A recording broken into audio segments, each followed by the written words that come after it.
Okay, let us now proceed with another example, that is division of division of whole numbers. 4-digit whole numbers, 4-digit dividend divided by a 2-digit divisor. Okay, example number 1. We have here 6,912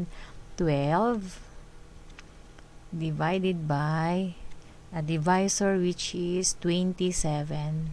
Okay, 4-digit dividend divided by a 2-digit divisor.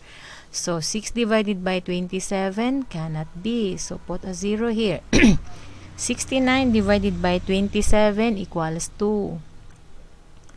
Okay, so 2 times 7 equals 14. Carry 1. 2 times 2 equals 4 plus 1 equals 5. Okay, minus 9 minus 4 equals 5. 6 minus 5 equals 1. Bring down the 1. Okay, so 151 divided by 27 equals 5. 5 times 7 equals 35. Bring down 5. Carry 3. 5 times 2 equals 10. Plus 3 equals 13. Okay, subtract. 11 minus 5, 1 minus 5 cannot be. So, magborrow siya sa 5. This becomes 11 and this becomes 4. Okay, 11 minus 5 equals 6. 4 minus 3 equals 1. So, we have here 16. May 1 digit pa tayo dito na natitira which is 2. Bring it down. So, magiging 162. Okay, 162 divided by 27. Mag-try tayo. Try natin ng 6. Okay, you can do the trial and error. 6 times 7 equals 42. Carry 4. 6 times 2 equals 12. 12 plus 4 equals 16. Exacto. Okay, 162 minus 162 equals 0. So, the answer of 6,912 divided by 27 is 256. Another example.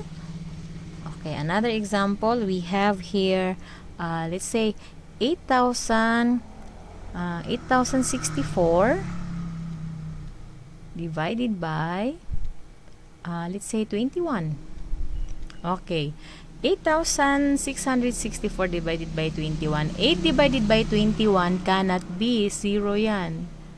Okay, 80 divided by 21. We have here 3.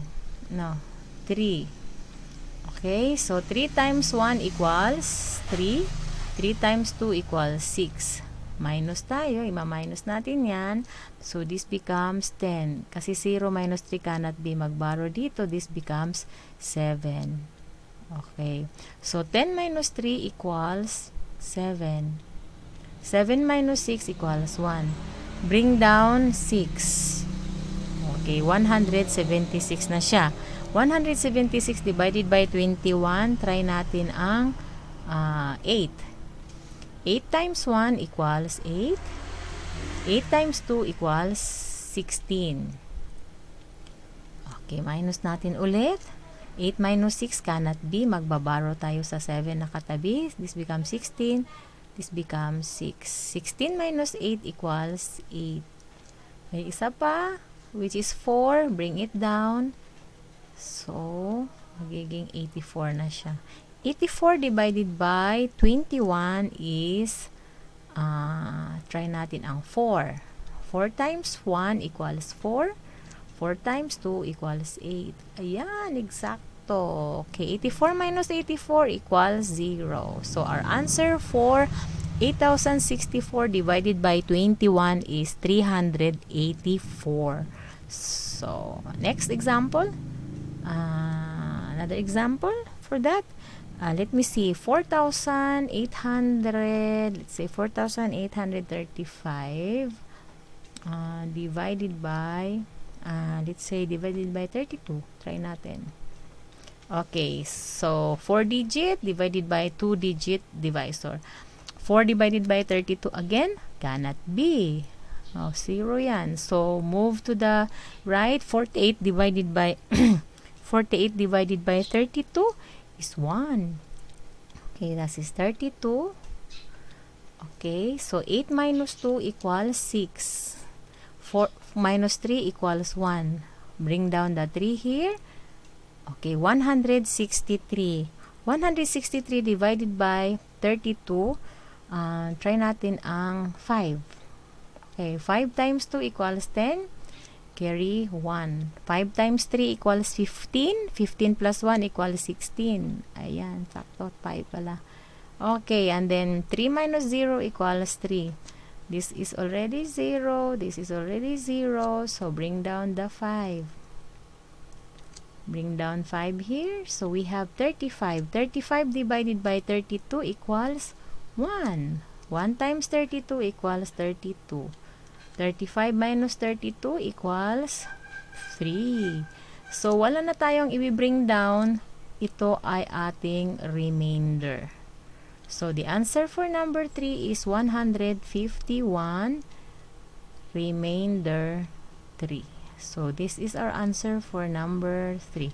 That's how we divide a 4-digit dividend by a 2-digit divisor. That's it.